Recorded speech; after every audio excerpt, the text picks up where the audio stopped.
exciting things going on the homestead today. I want to show y'all first what I have done for Juliet, because we are counting down the days. She is due between January the 20th and January the 25th, which is not the most ideal time, of course, for her to have puppies. So I want to show y'all what I have done for her.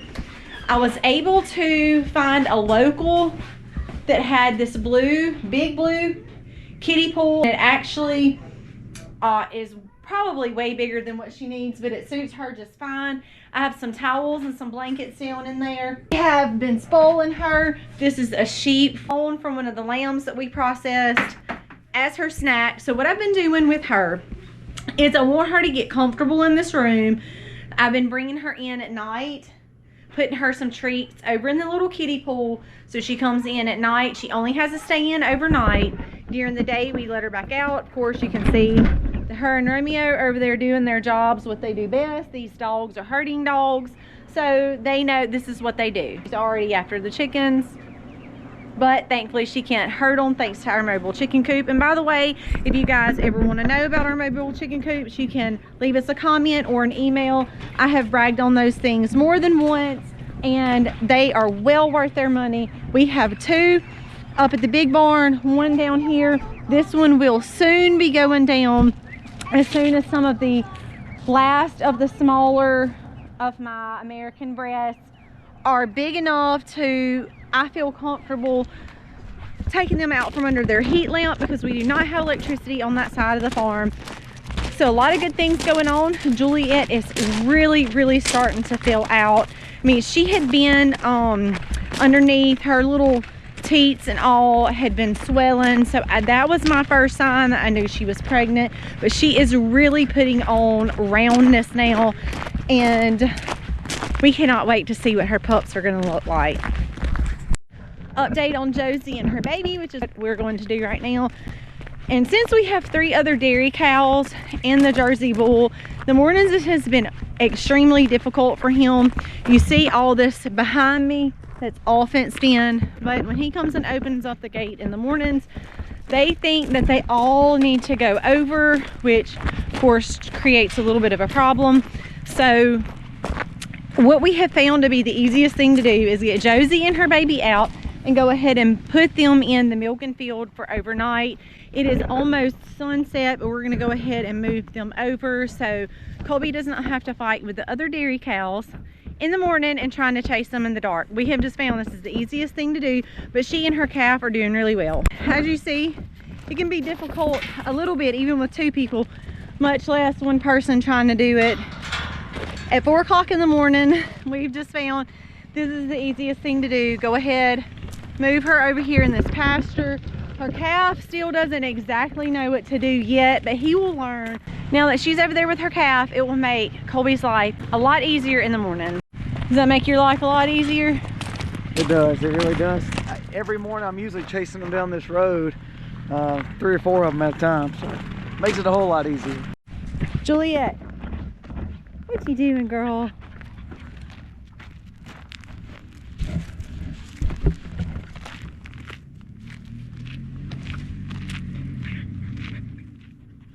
We are walking to the other side of the farm.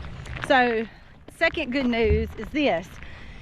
Y'all saw us when we moved all the little piglets that were escaping out of the fence. That was a whole lot of fun when we did all that. Our intentions were, I had let some in our local community know, hey guys, we still have these piglets.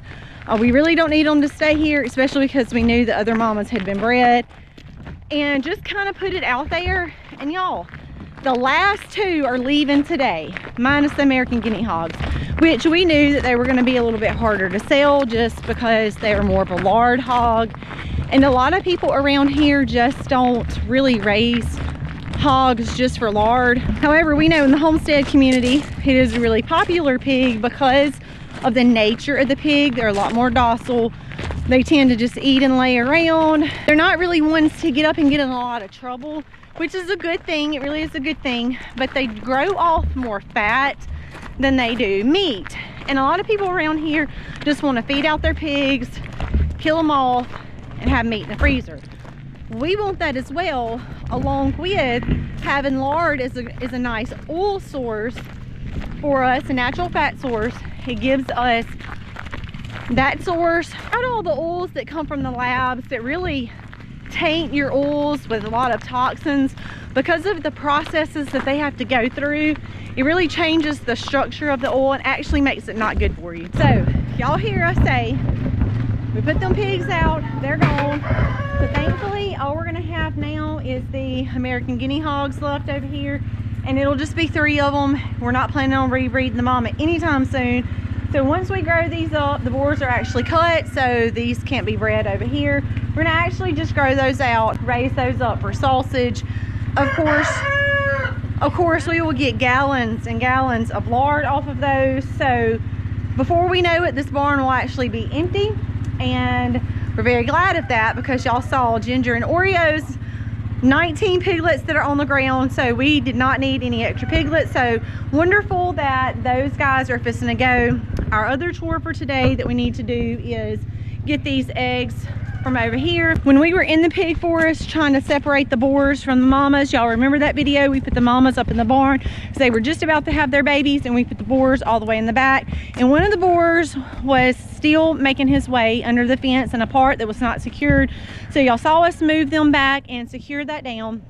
But this big guy not him, he's the smaller guy, but he was uncut. Y'all heard us talk about him. He was the one that was slipping through the fence. He is uncut. We were debating on whether we wanted to go ahead and take Big Red to be processed and raise him up as our next boar, but we decided not to do that. But he wasn't cut, so at this point in time we were like, you know what? Now we have this boar, what are we gonna do with him? We can take him to be processed, but he cannot be around any females when it gets time for him to go. And that has seemed to be a little bit of a problem, which we have somebody lined up to come look at our fencing issue. So hopefully we can get that on wrap soon. But this guy is gone today too. We have 2 people on their way right now. One guy is gonna back up right here with a trailer. Now these guys were intentionally not fed today. Now that sounds a little bit harsh, but if they were completely full, whatever we needed them to do, they would completely ignore us. And with them being as big as they are, that is not a way to try to handle a pig. You want to be able to entice them with food. They will get fed. It's just gonna be on our timetable today. So those guys, the uncut boar is about to go. These 2 piglets over here are about to go. So wonderful, wonderful things happening today. We are very glad of that. We do need to downsize, and sometimes you just have to kind of prioritize that. What needs to stay, what needs to go. We only have time and money for so many animals. What is the most beneficial for us? We had some turkeys and ducks just a couple of years ago. We were really not reaping many benefits from having those. So again, downsizing, sometimes you just have to do that.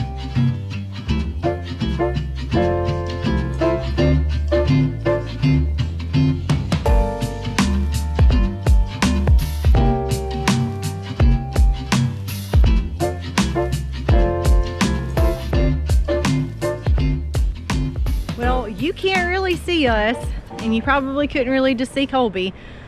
Unfortunately, he stepped in a hole down in the pig pen and he is now limping. Let's take a look at you, limp. We just come inside from loading everybody up. It's always good to be able to talk to like-minded people like those in our community. So we enjoyed that. We are really cold and it is supper time, and Colby, unfortunately, we were loading up the uncut boar.